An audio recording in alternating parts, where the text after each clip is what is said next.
Assalamu alaikum warahmatullahi ta'ala wabarakatuh bandiraɓe on kofnama on gelanama hayruji ɗuɗɗi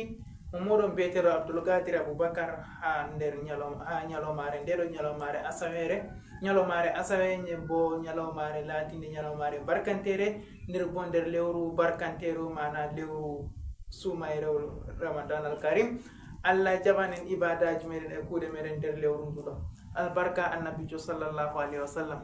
Inchallah en wardi be vidéo kesol dow ko larani haala whatsapp ɗuɓɓe yimɓe ɗo ƴamtam do haala majum mi wi mi accu mi hoosa wakkati mi waɗa vidéo majum laarugo bo vidéo ji an ballero on giyan ba ɗum feewi seɗɗa to kadi banon nani min waɗuki en ha nder groupe whatsapp to banni majum on feƴƴi laati inchallah amma kadi yiigo nde ƴemadi ɗuuɗi mi dikka mi waɗa vidéo majum nde min heɓi min ɗo feewi seɗɗa.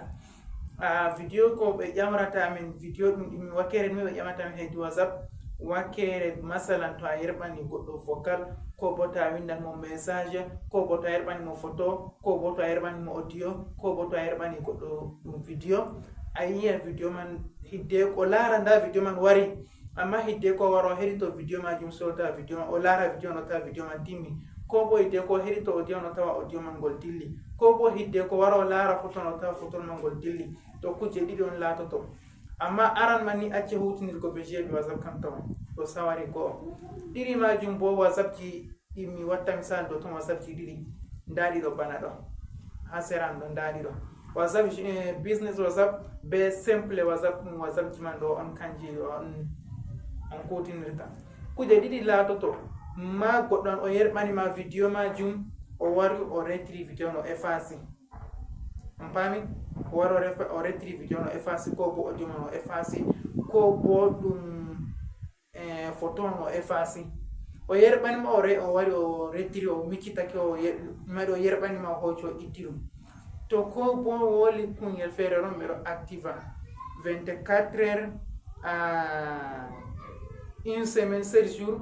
be 90 jours to a active je une semaine ma kuje komi yerɓani maɗo to waɗi une semaine ni effasan hama effasan ha majji hama majji ha to waɗi je un jour 24 heures go to efface to wakkati man waɗi ni vidéo man effasan to ɗum audio bo audio man effasan to efface ni majji ha maɗa fu banni on ɗo on laabi majum amma kadi na ɓe ɗuɗɗingo boliɗe en nasta nder vidéo majum en jahen lara vidéo no haɓɓi latorako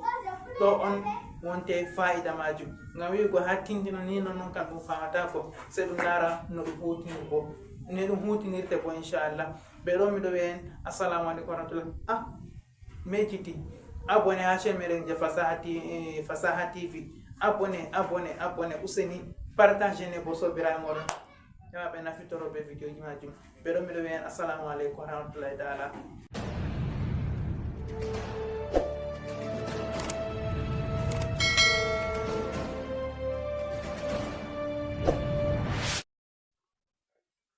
Assalamu aleykum warahmatullahi taala wabarakatuh bandiraɓe on kofnama on gelanama hayruji ɗuɗɗi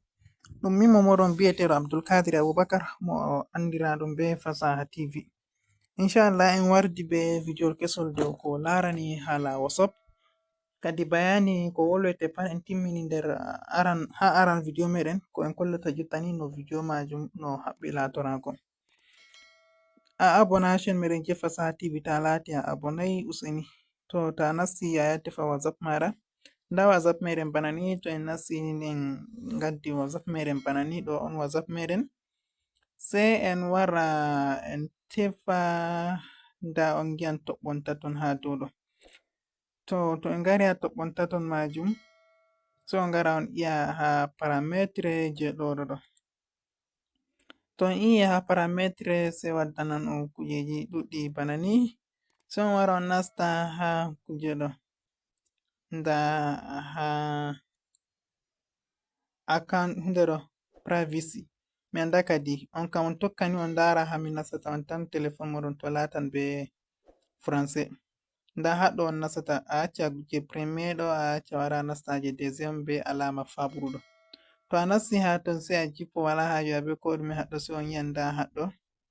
on lima go'o ɗiɗi tati nayi joyi jego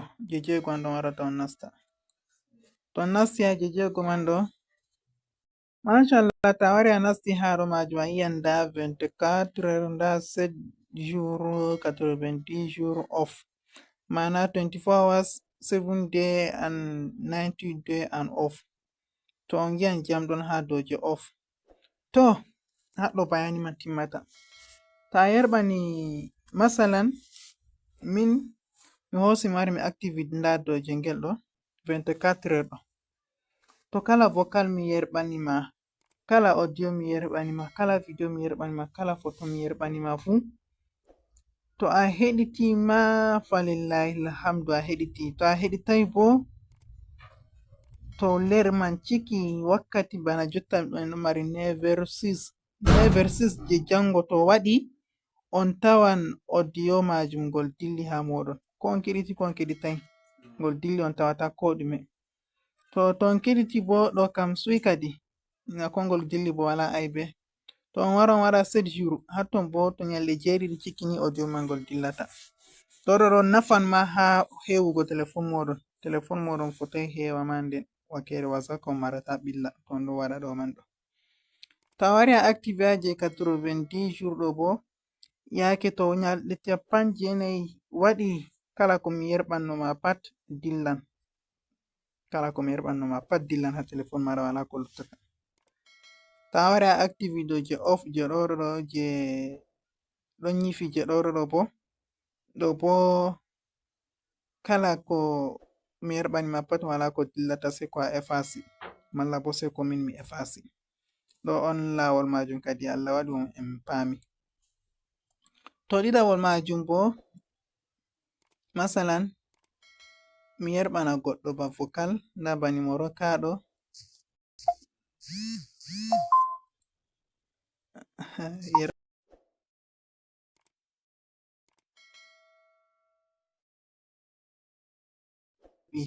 kap en heɗitano vocal majum ha nga dilla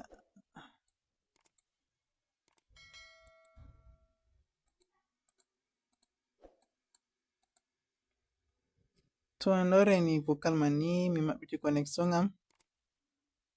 on yi'an vocal man dilli jotta to nda vocal man dilli ami yerɓan mo vocal go mi marai haje o heɗito ami yawama mogga ngam tata o heɗito sai a iya do vocal majum sai a wara a iya haje ɗo